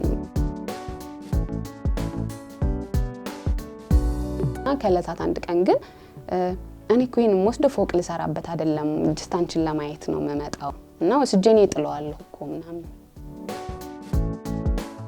ማለት ተቀየረሱ ጎረመሰ መሰለኝ ተቀየረ በቃ ማለት በቃ እንዴት ነው መጥቶ በፊት በጣም ስርዓት ይዞ ምናምን አብረን እንኳን ጎን ለጎን ስንሄድ ያን ረጅም መንገድ ምናምን ሁለታችን ብቻ እንኳን ስንሄድ ምንም አናወራም ዝም ብለን በቃ ነው የምንሄደው የነበረው ከዛ በኋላ ግን የሆነ ከሰው ጋር ሆኜ እንኳን ከጓደኞቼ ጋር መጥቶ አንቺ ምናምን የሆነ እንዴት ነው የማመነጫጭቅ አይነት ስሜት ምናምን ያሳየኛልና እንዴ ምን ነው ምናምን ቢአለ ሁላስ ካለቀስ ድረስ ማለት ነው ምን አድርጌ ነው ምናምን ነገር ምንም ግን ፊት ለፊት አይገልጽም ይሄ ነገሮችን በጉልበት ነው መጠቀም የሚፈልገውና ለምሳሌ እኔ ከኔ ጋር ነው የምትሄጂው ከከሌ ጋር ምን ታረጋለሽ ምናምን አይነት ነገር እና ያክስቴ ልጅ አለ ከኛ ጋርና ይልሽ እሱ አንቺ የሆነ ነገር ማለት ሲያመንጫጭቀኝ እንዴታው ምናምን ነገር ለሱ ነው ምናገረው ምናምን ስለ እንዴ ነገሪዋ ምናምን ስላንቺ አንድ ነገር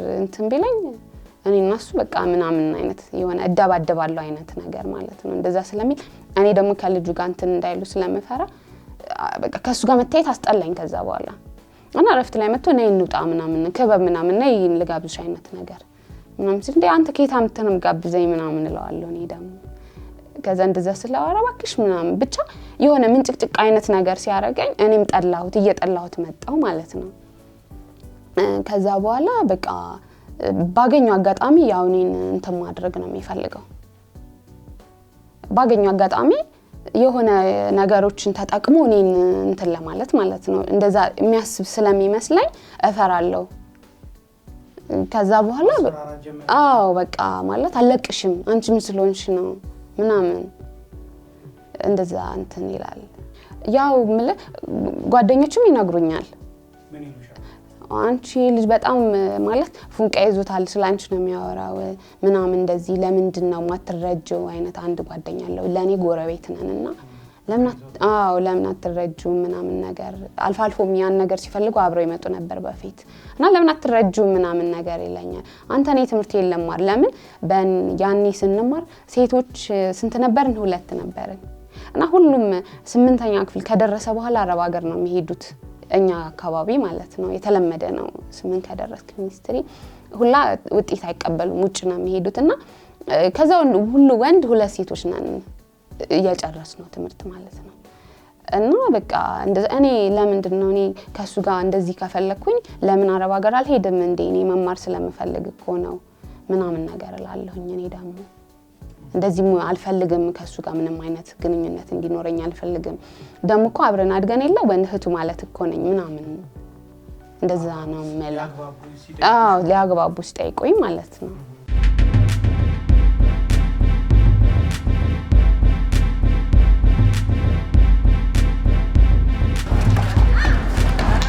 እንደው ዛሬ እፈልግሻለሁኝ ማለት ጠዋት አብረን ነው ትምህርት ቤት ምን ሄደው ምናምን አለኝ ቤት መጥቶ እና ቤትም እና ማዘር ምናምን ያናግራቸው አንደናል የልጃችን ጓደኛ ምናምን ያው የትምህርት ቤት ምናምን እንደዚህ ይሉታል እና ሲለኝ ከዛ ምን አስቦ ነው ምናምን አልኩኝ የጧት ተማሪ ነን ጠዋት መጥቼ ቀሰቅስሻለሁ ምናምን ነገር ሲለኝ እሺ ምናምን ብዬ ዝም አልኩትኝ ግን በነገታው ጠዋት እኔ ያክስቴ ልጅ ጋር ነው ሄድኩትኝ እና መጥቶ ሲጣ ሄዳለች ምናምን ብለዋለች ከዛ በኋላ ሲሪየስ ሆነ እንዴት ነው ፍቅሩን መግለጽ የሚፈልገው በእንትን ነው በቃ እንደነገርኩህ በሆነ እንዴት ነው ጥንክር ባለ ነገር የኔ ካልሆነች የሌላ ሰው መሆን አትችልም የኔ ከሆነች የኔ ትሆናለች አይነት ገጸ ባህሪ ነው የሚያሳየው የነበረው እና ከዛ በኋላ ነገሮች እየተጠነከሩ መጡ ማለት በቃ ምንም ሲያየኝ ሁላ በጣም እንትን ይላል እና እኔ ለያክስቴ ልጅ እንዳልኩ ነገርኩትኝ እና እንደዚህ ምናምን ነገር በጣም እያስቸገረኝ ነው ምናምን ስለው ታርፋለህ ምናምን አለ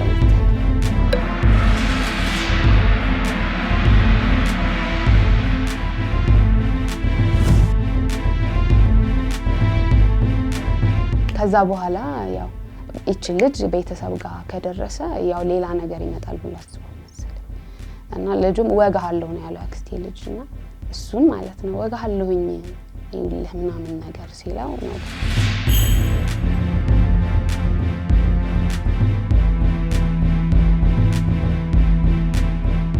ያው እኛ ሀገር በባህል ያው ጩቤ ነው ስትጣላ ሆይ ከተማ ስትሆን በቡክስ ምናምን አይደለ እኛ ጋር እንደዛ አይደለም ጩቤ ነው ማስፈራሪያው ማለት ነው ሴትም ሆንክ ወንድም ሆንክ ማለት ነው እንደዛ ስለሆነ ወጋሃለሁ ምናምን ነገር አለ አንቺ ልታስወኪኝ በወንድምሽ ምናምን ነገር አራ መውጋት አወጋህም ያው ስለምታስፈራራኝ ያው ወንድም አይደለም ያው መናገር ስላለበት ነው የተናገረክ ምናምን አልኩኝ ማለት ፈራሁኝ እንደገና ሁለቱ እንዳይጣሉ ማለት ነው ቤተሰብ ጋር ከደረሰ በጣም ትልቅ ነገር ነው የሚሆነው የከበደ ይሆናል አዎ ቤተሰብ የሚያውቁት የትምህርት ቤት አብረ ጓደኛ እንደሆንክ ነው ሁላ ማለት ነው ልጁ በቃ ከዛ በኋላ ክላስ አይገባም በብዛት መማር አይፈልግም እና ከዛ በኋላ ያው ትምህርት ቤት እኛ ስንወጣ እናገኘዋለን ነይ ምናምን ብሎ ያው መንገድ ላይ ምናምን ከከተማ ውጭ ወደኛ ሞጫ ነይ ምናምን ነገር ነይ ምናምን ተጣጥቶ ምናምን ጣለም ነይ ምናምን ነገር ብሎ ይዘኛል ከዛ ምን ነው ምናምን ነገር ስለው ይልሻል አንቺ ነው ይልሻል ለቅሽም አይነት ነገር ማለት ነው ነይ ምናምን ብሎ እንዲይዘኝ ረዝም እንጓዛለን ሳያወራኝ ሳላወራው ማለት ነው ጸጥ ብሎ እና ፈራለሁ በዛን ታይም የሆነ ነገር በቃ እንዳልኩ ይሆነ ይወጋኛል ምናምን ብዬ ቀድሜ ጠረጥር ነበር ያው ምንድነው በቃ ፍቅር አለበት አፈቅሻለሁ ያው አብረን ነው ሌላ ምን እኔ ምንም ማለት ምንም አይነት እንትን የለኝም ከሱ ጋር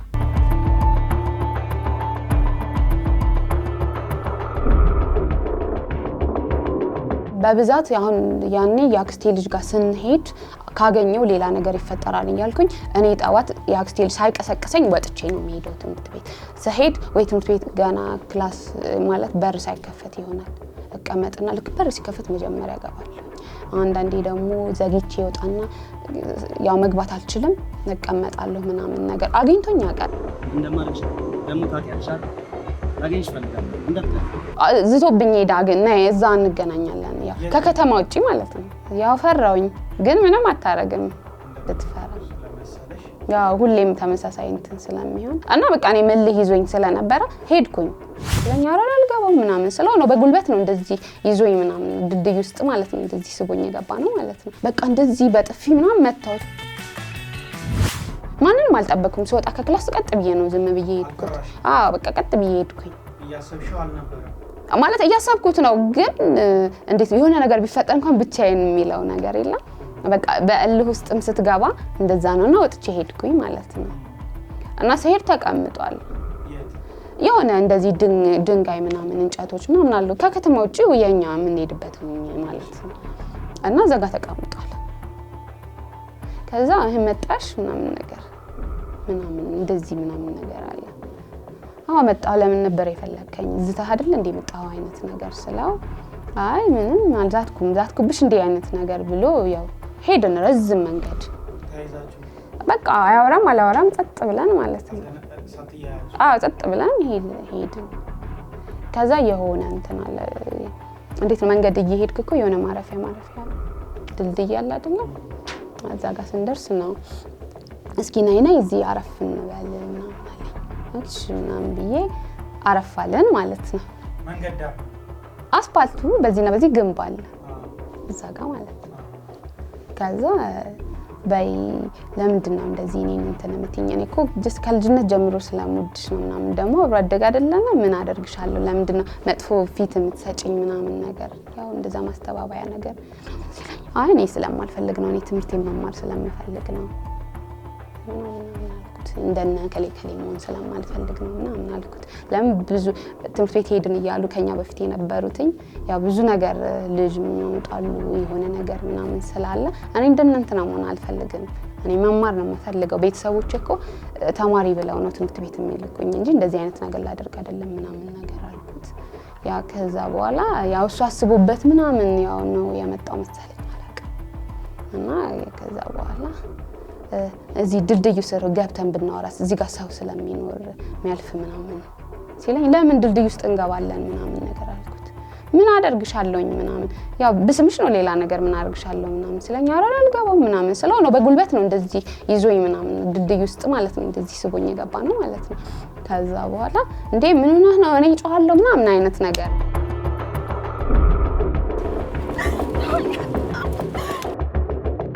በቃ እንደዚህ በጥፊ ምናምን መታወት ምናምን ልቀቀኝ ምናምን አልኩኝና የዛኔ ነው ከዚህ ጀምሮ ነው እዚህ ጋር በጭቤ ወጋኝ ማለት ነው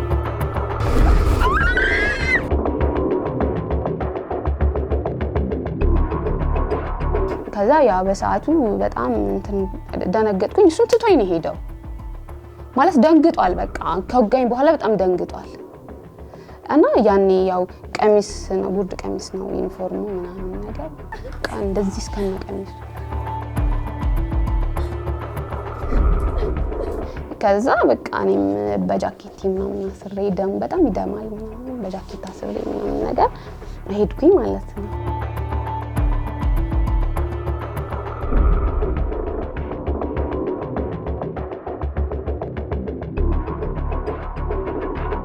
ወጣሁኝ ከድልድዩ አቤት ሄድኩኝ ያው ቤትም እንዳያቁብህ ምናምን ነገር እንትን ትላለህ አስሬ እንዳታቀብኝ ምናምን አያቴ ጋር ነው መኖር የነበረውና ማንንም ሳያቅ ብቻ ዳነ ከዛ በኋላ ልጁ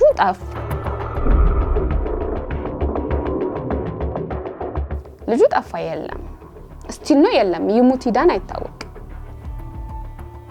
የለም ሀገር ማለት ነው ያው ኢትዮጵያ ውስጥ ይኖራል ግን የት ሀገር እንደሚኖር አይታወቅም ያው እሱም በዛው እንትን አለ ያው እኔም ትምህርቴን ቀጠልኩ አልተናገርኩኝ በጊዜው ልጅ አይደለም እንዴት ብለህ እንደዚህ አይነት ነገር ተናገራለህ በጣም ረጅም ጊዜ ነው እንትን ያልኩትኝ ሰሄዱላ ያው ቤተሰብ እንዳያቀብህ ምናምን ነገር የተጠነቀክ ነው ያው ያስነክሳል ግን ያን እንትን በቃ ተጠንቅቄ ምናምን ነው አልታከምኩም በቃ በራሱ ጊዜ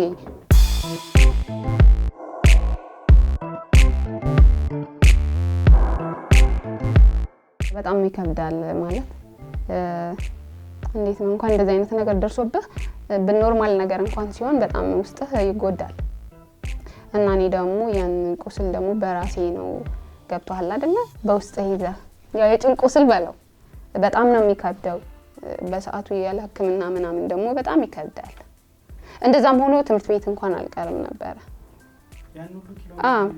ማለት ያው ከቤት ይሰጠኛል ነበር ከዛም በኋላ ለራሴ ማድረግ ጀመርኩ በትራንስፖርት ሄጄ ተመረጣለሁ ያው መማር አትበለው ግን ምንም ትምህርቱ ላይ ትኩረት አታረግ መታስበው ውስጥህን ነው የምታዳምጠው ለምን መደበቅ ፈለኩኝ ያው ማለት እኔ ባደኩበት ማህበረሰብ ያ እንደዚህ አይነት ነገር ተፈጠረ ብል በጣም ትልቅ ደረጃ ላይ ነው የሚደርሰው ሲቀጥል ደግሞ እንደዚህ እስክትሆን ድረስ ለምን አትናገርም አይነት ነገርም ስለሚመጣ እና ያው ቤተሰብህን ስለምትፈራ ያን ነገር ተናገርኩ ማለት የሴት ቤተሰብ ነኝ ለሱ ቤተሰቦች ይከብዳል ምን ይሆናል ማለት በጣም ትልቅ ወጣ ውረድ ነው የሚሆነው።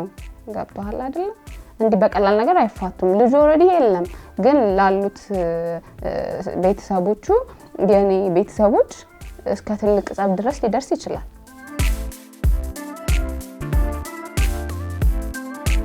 ያው ጫናው ያው ይከብዳል። በተለይ በልጅ አይምሮክ አሁን ባለህበት ደረጃ ቢሆን ኖርማል ነው ብለህ ታልፈዋለህ። በዛን ዘመን ግን ያው ልጅ ስለሆንክ ይከብዳል ጫና። ሁሉም ሰው እንደዛ አይነት ነገር የሚያደርግብህ ይመስልሃል ምናምንና ይከብዳል። እኔ የሚቆጨኝ ነገር ምን በጊዜው ቁጭት አይመስለኝም የሚለው አማርኛ የሚገልጽ አይመስለኝም እና ያው የኔም ስህተት ነው ብዬ አስባለሁኝ። ነገሮችን እሱ በመልካም ነገር ሊሆን ይችላል ቀርቦኝ የነበረው እኔ ማለት እሱም ሲሪየስ ነው እንትን ሲል እኔም በትዕቢት መልክ ከሚመለስለት ይሄ ነገር እንዳይፈጠር ማለት ነው ማድረግ እችል ነበረ ማለት ነው።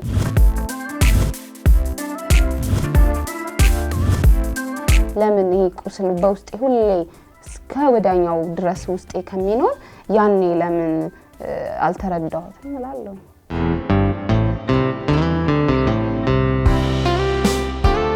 አሁን ላይ እንደዛ የለም።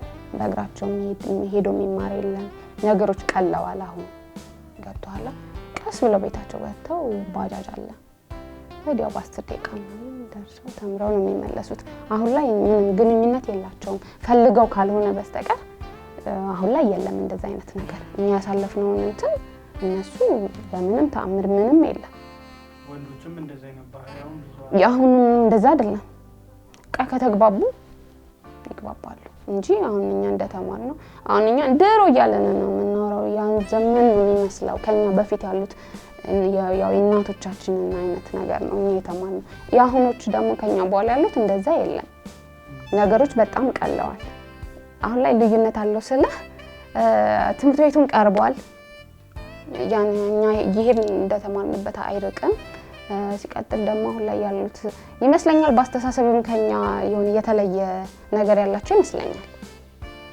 ያው ነገሮችን ወይ ቀለል አድርገው የሚያስቡ አይነት ትውልድ ነው አሁን ያለው አይደለም። መግባባት እንዴት ነው በአይናቸው የሚግባቡ ትውልድ ነው አሁን ያለው። እኛ በቃ አንድና አንድ ፊት ለፊት ነው ትምህርት ነው በቃ ምናምን እንደዚህ ሲናገሩ አንተ እኔ ልታባልግ ነው ምናምን አይነት ነገር ነው የምንመልሰው የነበረው ማለት ነው። አሁን ላይ ልዩነት አለው በጣም። ይሄን የምለው አሁን የተሻለ ነው፣ ሁሉም ነገር የተሻለ ነገር ነው። በምን ልበልህ በብዙ ነገር በኑሮም ደረጃ ሊሆን ይችላል ባለው በፋሚሊም ቤት ውስጥ ያለው ነገር ከበፊት የተሻለ ነገር ነውና ያሁኑ ጥሩ ነው እና ቤተሰብም አሁን የሚለው ምንድነው መሰለክ ያው ቤተሰብ ልጆቻቸውን በደንብ ቢያዩ ለምን እንደኔ ብዙ ሊኖር ይችላል ገብቶሃል አይደለ? ያልተናገሩ በውስጣቸው ከኔ የበለጠ ደግሞ በጣም ብዙ ነገር አለ አይደል? ልጅ ተማሪ ሆነክ ምናምን ወጣት ስትሆን ብዙ ነገር ስላለ ያው የአሁኑ ፋሚሊ ደግሞ ለልጁ በጣም ቅርብ ስለሆነ ያው በደንብ ውስጡን እንትን ብለው ለልጆቻቸው እንደዚህ አይነት ነገሮችም እንደሚደርሱ አውቀው ልጆቻቸውን መፈተሽ አለባቸው።